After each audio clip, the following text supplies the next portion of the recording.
Hey, what's up? Welcome back to Surround Scent, where I teach you to elevate your surroundings to a sanctuary through the magic of fragrance, using candles, colognes, and car scents. Now today I'm bringing you an educational video. We all know this is an educational channel at heart. Love to drop some knowledge on you guys, bring you guys into my world a little bit and let you know some of the subtle nuances of fragrance and let you guys know some of the histories, a little bit of lesser known information about fragrances that your average fragrance consumer would not know. So, with that being said, I'm bringing you Paco Rabanne today. And this is going to be the history of the Paco Rabanne brand, the Paco Rabanne house. And without further ado, man, let me just jump right into it because I'm super excited about this video. So, we have Paco Rabanne from the brand parent company, Prive.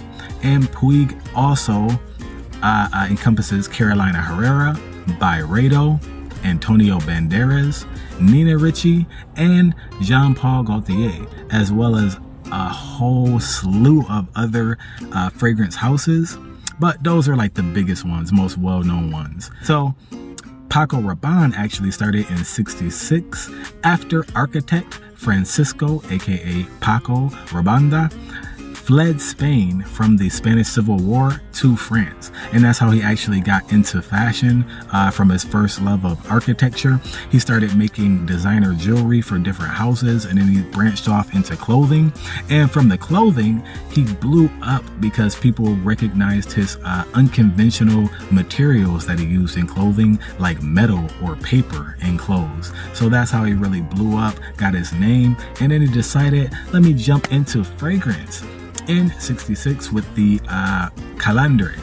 Calandre is going to be the first fragrance from Paco Rabanne. This is going to be for women. We have the Excess line, which had pure excess and black excess. We have Invictus, which has the victories and the elixirs, all those. We have 1 Million, which has the Prives, which has the royals, the luckies. We have Phantom, we have Lady 1 Mil, and we have Ultra Red and Ultraviolet for men and women respectively. With that being said, I'm going to be bringing you my top 5 fragrances from the house of Paco Rabanne today. Went to Macys and actually picked up a little fragrance, and it came with the duffel bag. Definitely dig this little Paco Rabanne. You got your little zippers. Definitely make sure you check out Macys for your fragrance needs, man. They consistently are coming through with great deals, and they also have their little 15% off sales every once in a while. So, with that being said, I am going to bring you my top 5 for Paco Rabanne. Starting off with Phantom. Paco Rabanne Phantom actually was a revolutionary fragrance. Just the bottle design, as you can see, the little robot guy, like this was like nothing else out there at the time. And the top actually lets you tap your phone using near field communication, and you can actually access a website which will give you a bunch of widgets to play around with, a little avatar, Phantom avatar to play around with, and letting you know the latest and greatest news happening from Paco Rabanne and the Phantom line in particular. So with that being said, man, this bottle was fire, revolutionary. Loved it, still love it. Got to get my hands on the the new Legion and the new Paco Rabanne Phantom, which has the blacked out bottle actually. But moving on, we have 1 Million Prive. And 1 Million Prive is from the 1 Million line. You can see the class, the elegance. It literally looks like a gold bar, but this one is like bronzed out, more looking like a bronze bar, which is kind of giving you a feel for what the fragrance is going to be bringing you. A darker, sweeter, richer, more intense fragrance than the original 1 Millions. Now this particular one is a banger for me in the wintertime. Love wearing this in the wintertime because it basically smells like it's a tobacco fragrance. That basically smells like a tobacco scented cigar. That's kind of what you're getting from this one. Has some spice in there, some earthiness, some sweetness, but you're really getting that vanillic tobacco combination from this one. Banger fragrance. And that brings us to number 3.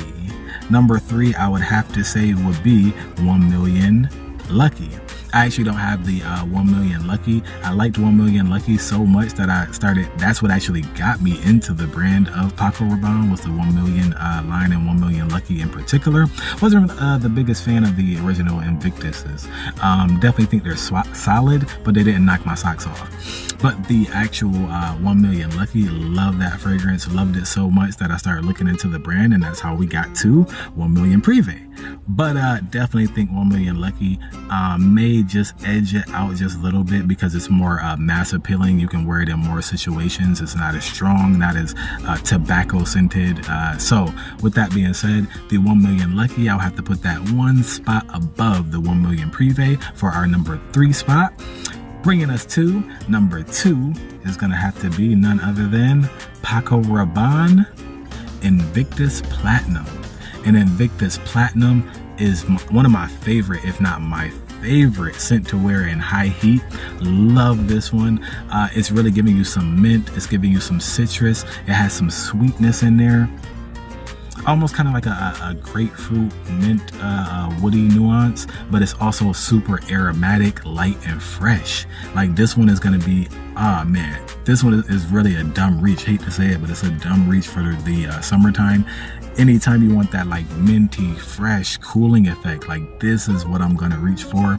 The Paco Rabanne Paco Rabanne Invictus Platinum. And that brings us to one Invictus to another. We have the Invictus Victory Elixir at number 1 spot. The original Invictus Victory for me was a bit one-dimensional. It was just straight sweet. It was vanillic, and which I love. Those are some of my favorite fragrances. That sweet, vanillic, dark, rich, slightly spicy nuance. But it was kind of one-dimensional. Like I said, it just came across as sweet and vanillic. Now, granted, I liked it, but this particular fragrance gives you everything you could ask for with the bright, citrusy opening. It has kind of like a floral nuance in the mid, so that really transitions from the initial spray to the mid, and then as you go down to the dry down, you're just smelling this awesome, incredible vanillic nuance, and it's really giving you that sweet, sexy, seductive, like nighttime, really came to play aspect of the fragrance. And that's why I think combined with the aquatics and the bright opening, this one is really versatile. It's the most versatile, complex, nuanced fragrance from Paco Rabanne that I've smelled personally.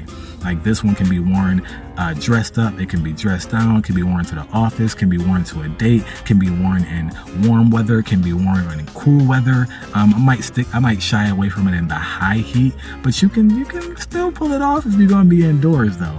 Definitely don't sleep on this one, man. This is gonna be Paco Rabanne Invictus Elixir. And that's gonna be my top 5 from Paco Rabanne.